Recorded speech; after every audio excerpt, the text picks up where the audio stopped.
Alright, so we're here in the basement,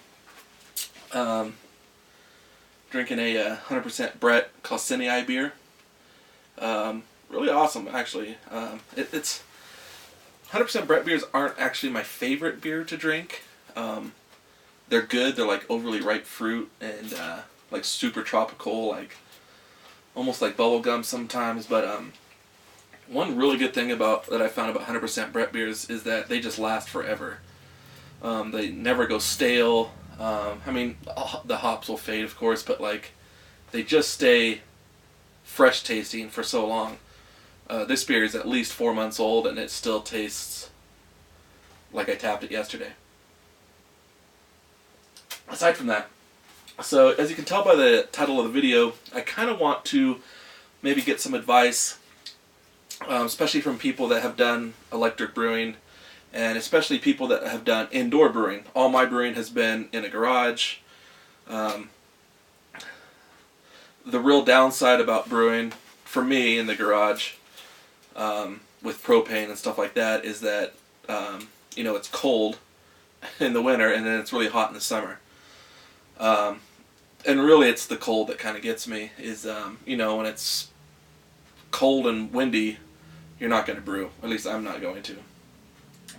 So that kind of brought me to the idea of maybe building maybe not building, but kind of incorporating a heat stick into brew in a bag and being able to brew in my basement down here. So one thing, I basically have two main options that I'd like to get your opinion on. I've got 240 because we're in the basement, so I have an electric dryer. So I do have an option to do a 240 heat stick. I also have 120 down here, obviously. So I also have the option of just doing like a 120 heat stick. So I would only be doing, 5-gallon batches at most. Actually, just 5-gallon batches, not at most, but so I'd have to bring 6 gallons of wort to a boil, obviously. So with the 120 version, I've kind of heard conflicting things that like it will kind of bring it to a boil, but with systems like the Grainfather and stuff like that, like those seem to boil okay, especially when ambient temperatures isn't too cold. So that's my first dilemma is, do I build a 240 heat stick, which would be much faster, or do I do 120 heat stick, which would be slower, but the two benefits on the 120 that I can see is that I could bring it to my garage. First of all, I could bring it to my garage since I already have 120 out there and I don't have 220 in my garage. So I could bring it to my garage, set up a timer for like strike water. So I'd put my strike water in the night before, set a timer on my heat stick, and so set an alarm so I would wake up, go out to my garage. In theory, my strike water would be heated up, and that would be for my typical all grain batches of 10 gallons in the garage. So I really like that idea. I mean, that would burn 45 minutes off my brew day out there in the garage, my normal brewing. But for inside, I would still do the same thing. So in theory, I would still set up a timer. So I would still come down, and my strike water would be heated up, in theory. So that's the good thing about the 120 heat stick. I don't know if you guys have any experience with boiling with a heat stick. I don't really know. I have zero experience. Well, almost zero experience boiling with a heat stick. So the heat stick that I would build would be from Brewers Hardware. It's Bobby from New Jersey's website. He actually has a kit that he had engineered. So it's not like the epoxy heat sticks that you would build and stuff like that. I mean, this is like with triclovers, and it has a built-in ground on the heat stick. It's really a pretty good little system, and it's I think I can do the whole thing for like around $100. So that's the other good thing, and I think that's about the same for the 120 and the 240. The real question I have for especially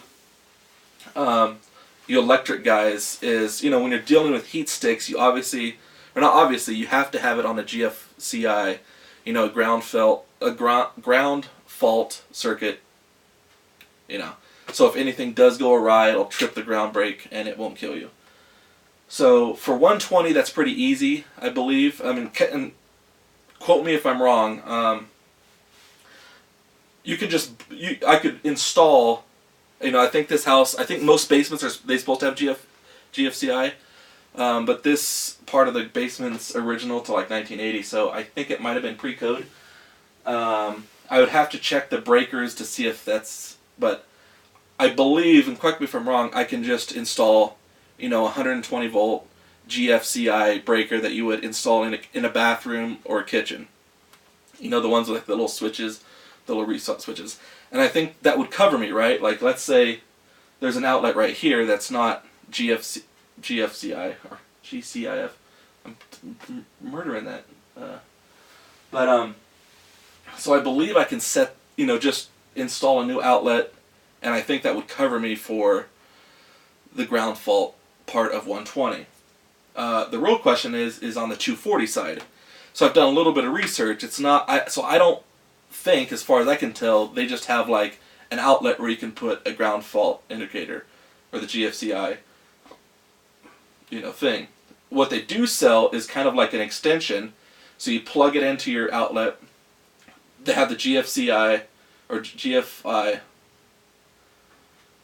and then you would plug in your regular thing. So it would have, it's like a fuse, so it would act as the protection is right there. Those sell for like $150, so that's something to think about.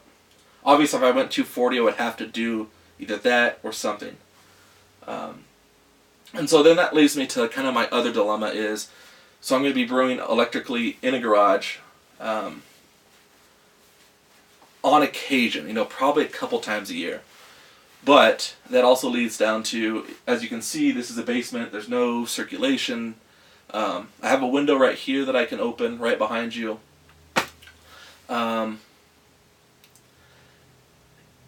it kind of, Colorado's a dry climate virtually all the time. So I was kind of wondering, like, on some of the guys that have done electric, like I was watching, some of Sam Thrifty Brews videos where he's doing it in like a cold space in his, brew hut, and his boil is creating a ton of steam.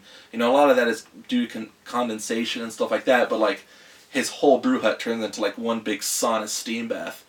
I want to try to avoid that, so I was wondering how to possibly mitigate steam buildup in a basement.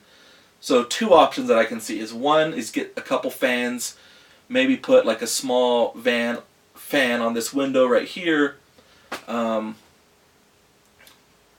or just like a fan just to circulate it around the base. I don't even know if that's the best idea. I just don't know how much steam really would be produced. I mean, the basement's always at 68, 66 degrees. So, and it's like 300 square foot, maybe 250. The other option would be, I don't know if you see right here, but this is where my dryer comes out. The dryer exhaust vent comes out right up here. So then the other option would be to build some sort of it doesn't have to be really nice, but some sort of a, kind of like how Homebrew Tom has his setup, where he has like a little thing that comes down that sits over his boil pot. And that, the steam is kind of just forced to run out. I could take this off pretty easy. It's just, so I could take off my dryer vent and then hook on some sort of pliable little top that could sit above or on top of my boil kettle, and hopefully just the steam, hopefully I guess I'd have to, the positive pressures and stuff like that. Not really sure how that would work. So that's kind of where I'm at. If you guys have a better idea, truly ideally, I'd like to get like a Grainfather or Brewmeister or something like that, but I just can't justify $1,000 or more on a system just because I don't want to brew in the cold. Especially since I already have a system that I have a lot of money into. Yeah, so I have right here, it's off camera. I have a sink with water.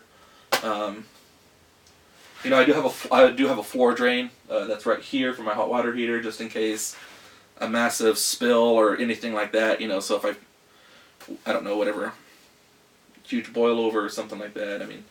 Something, if a massive amount of water leaks or gets out from right here area, it's going to go right to the floor valve or floor drain. So that's not too big of an issue. Yeah, so I was kind of would like to know, what do you guys think? Like the 120 or 240 would be the first thing. I really am leaning towards 120, especially if it can boil 6 gallons of wort. I've kind of heard conflicting things online, and it doesn't really seem like there's a ton of people just using like heat sticks. A lot of people use heat sticks on their stove to help. So that'd be the first thing. I know 240 would work for boiling off for obvious reasons. But I kind of want to stay away from 240. The cost is a bit more, and I can't use it in my normal system. In my system in my garage. Which I'm kind of excited about. Like, I would almost get this heat stick, the 120 heat stick, just for taking 45 minutes off my brew day on average. So yeah, guys, let me know what you guys think. If you have any other suggestions on, I don't want to modify a keg really. I've got 2 boil kettles, 2 15-gallon kegels that I use to do split batches with. So I don't really want to drill in and I don't really want to modify my kegs. So that's kind of why I want to do the drop-in heat stick. So I'll put a link in the description of the heat stick that I would buy. That's the design one from Brewers Hardware. Seems really nice, pretty safe and well thought out. So anyways, I don't think I'm forgetting anything that I was kind of wondering.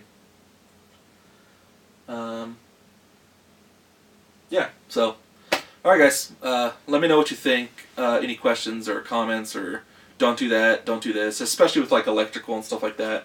I'm not an electrician. I just don't have a real good grasp. I know everything has to be on a ground fault, and especially with water. So alright guys, we'll talk to you later. Bye.